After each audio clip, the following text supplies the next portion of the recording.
is going on, my Super Sandwiches? Rhymestyle here with Kirobug, and today we're back with some more Dragon Ball Super Talk based on episode 112, which just aired this past weekend. So, big fan of it. I'm gonna say right now, I actually highly enjoyed it, but the ending was completely a shock and a surprise to me. You didn't. I wasn't surprised. Yeah, well, I was surprised with how you set it up. Yeah. So, as you guys know, Hit is knocked out. And by the way, there's this crazy theory going around, and I've been seeing it literally daily now, and you haven't seen this yet. No, I haven't. You can respond to this. Okay. That Hit didn't get eliminated, and instead he sent out a shadow clone, and Hit is hiding right now. Well, I don't think that's the case. And the reason why people are saying that is because... That would be interesting, but... It'd be interesting, but the reason why people are saying that is due to the fact that it didn't show Zeno hitting the button. And normally, after every single character gets knocked out, and you even see it in this episode when Cabba gets knocked out, he hits the button. Now, the Grand Priest was the one who kind of took, the pleasure of saying, oh, Hit is out. And that's why they probably didn't show it. Nor does it really matter. It's kind of a small detail, and I think people are just trying to keep Hit alive. And while I would love to see Hit still around, he's knocked out. With that said, we continue on from where that left off. Universe 6 is right now is weak. They're kind of fragile, and with their strongest fighter gone, everybody's going after them. We started off, well, first of all, we started off by seeing Goku get attacked by the 3 robots from Universe... Oh, at the same time. 2? Yeah, Universe 2. And I still have a theory that at some point, maybe in the next 3 episodes, they're all going to merge into one because, robot culture in Japan is kind of a thing, and they always have the whole forming together. Because if you look at the 3 warriors, one's a head, one's clearly the hands, and one is the legs. Yep, they're definitely going to merge. They're going to merge, and it's probably going to get interesting when they get to that point, but whatever. They attack Goku, and meanwhile, you get this Universe 4 character, Mona, who attacks Caulifla and Kale while they're just sitting there recovering. And then Cabba does something that really annoys me. Cabba jumps in to sacrifice himself, and he says that the entire hope rests on Caulifla and Kale because they have the highest potential, which while I agree, I don't like the fact that Cabba is so what's the word for Cabba to describe him? Weak? Not weak, it's just inconfident. He's not confident. Yeah, weak-minded. Weak-minded. Weak-willed. Weak-willed. It's the opposite of Universe 7 Saiyans, because even the weak Saiyans in Universe 7 were still confident. It's and confidence is what you can use to get to the next level to get stronger. Whereas Cabba has this mental block that we've seen with Gohan actually, where he just he doesn't believe he can access a certain power, and he just kind of gives up. With that said, he tells Caulifla and Kale to run away and kind of just hang out while he tries to take out Mona, and he actually tries to take her out and ends up failing and gets knocked out. That's when Vegeta steps in and saves him. This part I love.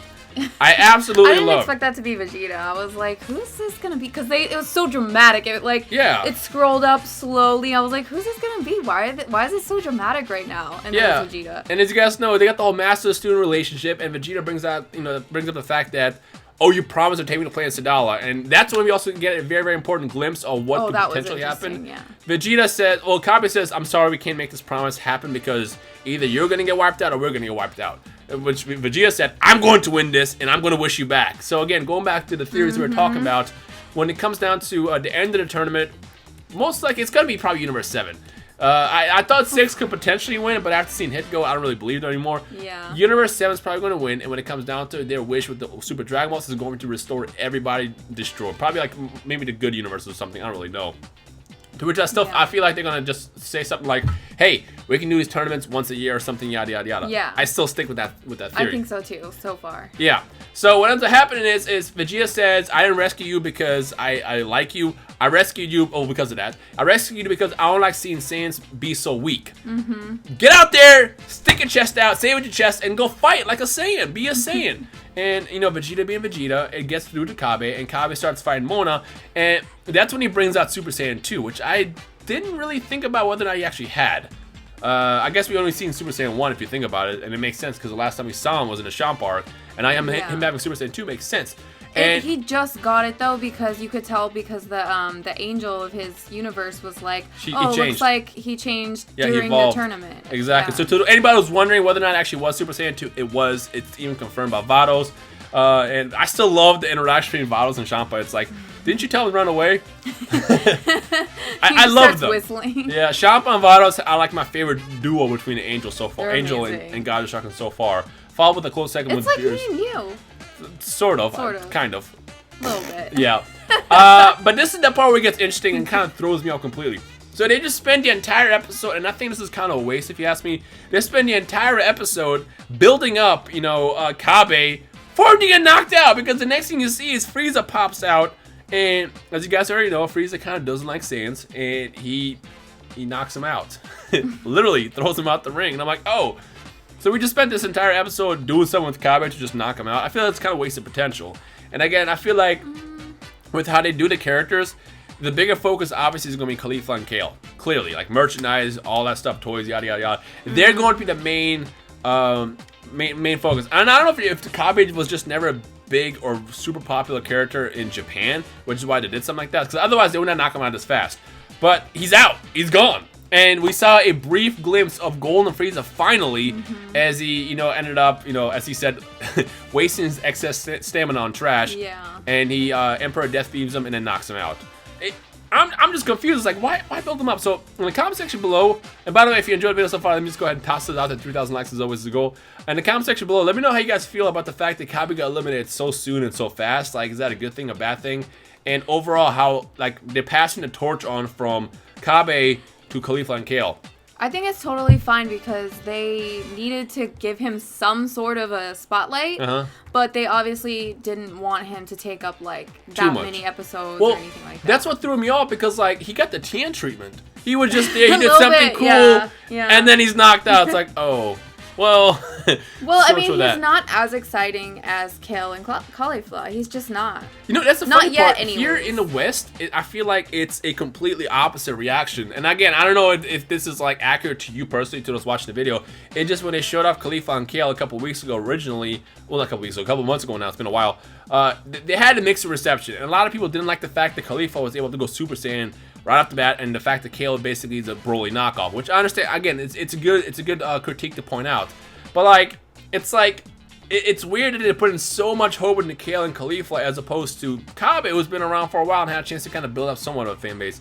So I don't know. That's what I want to hear from you guys. So in the comment section below, let me know what your overall thoughts on that process actually happening. There's something else that we forgot to talk about that happened briefly, because I know as I was watching, there's a couple things I wanted to point out that I'm not thinking about now. I don't know. Oh, the Namekians. That's what it was. Oh, okay. I almost forgot. It's funny because as I was watching the episode, I was like, please do not forget to talk about this. So we see the Namekians attack, and they're still fighting, what's his face, Gohan and Piccolo. Yes. And I like the fact that they had, the exchange. Like, Piccolo kind of gets knocked out. He's confused that there's other Namekians that exist that are actually as strong as he is, essentially. And you see Gohan help. But I feel like they're also showing them just kind of briefly. And even they're technically getting now more airtime than Cabba is, which is interesting. So it's like, I feel like the fact that they're still fighting them and they haven't been knocked out is the Namekians probably have something special to happen at some point as well. And one of the theories that I've seen this past couple weeks on like Twitter and stuff is people are predicting that they might fuse. Because, like, you know how Namekians can, like, absorb each other and, like, become another... You're right. I totally forgot about that. That I would love to see. I'm okay with Cabba going out if they give us the Namekians fusing. Because that's, like, if they're already as powerful as they are and you make them fuse, then that's going to be a moment between Piccolo and Gohan. And Gohan might, like, reach some new potential or something. Yeah, I just hope that they don't give Gohan the treatment they give to Cabba. Because they're kind of the same character in a way sometimes. They don't believe in themselves. They lack the confidence. Yeah. But when they bring that out, it's awesome. So if we do get to that point where you got, I forgot their names. I think one of the Namekians' name is Karina, and the other one is like with S, I think. When did you catch that? I don't remember. Well, I saw the character bios and stuff. That's I see. Why. Okay. Yeah, they didn't actually say it yet. I don't remember those names at all. I want these two to fuse and give Gohan and Piccolo the fighter of life. Because I feel like if you fuse a Namekian, it's kind of like a one-time thing. But because this is like a dire situation where it's like, hey, if we don't team up and win, we're all going to get eliminated anyways. Right. So they have a reason to do it as well. And then we can get a really cool fight between Piccolo and Gohan versus this Super Namekian. Because you guys saw what happened with Piccolo when he became a Super Namekian in the Android arc. Beast! He was basically Super Saiyan level. So that needs to happen. So let me know your thoughts on that as well in the comment section below. The last thing I want to briefly talk about is next week we got some... Oh! Toppo versus Vegeta! I just spit everywhere. Toppo versus Vegeta! I cannot forget that either. There's so much stuff that I was like trying to like... Toppo? Yeah, Toppo. You don't see Toppo fighting Vegeta? They briefly challenged each other. They said the whole... What? Are you serious? I mean, to be fair, it happened that fast. Yeah. Was it like a tiny little scene? No, it happened like in the beginning. He went Super Saiyan Blue and he goes, fight me. And he was like, "Oh, I don't want to fight the second." That. And he goes, "Aren't you the second place?" First of all, shots at Vegeta. Second place, it makes sense to have Jiren versus Goku and Topo versus Vegeta.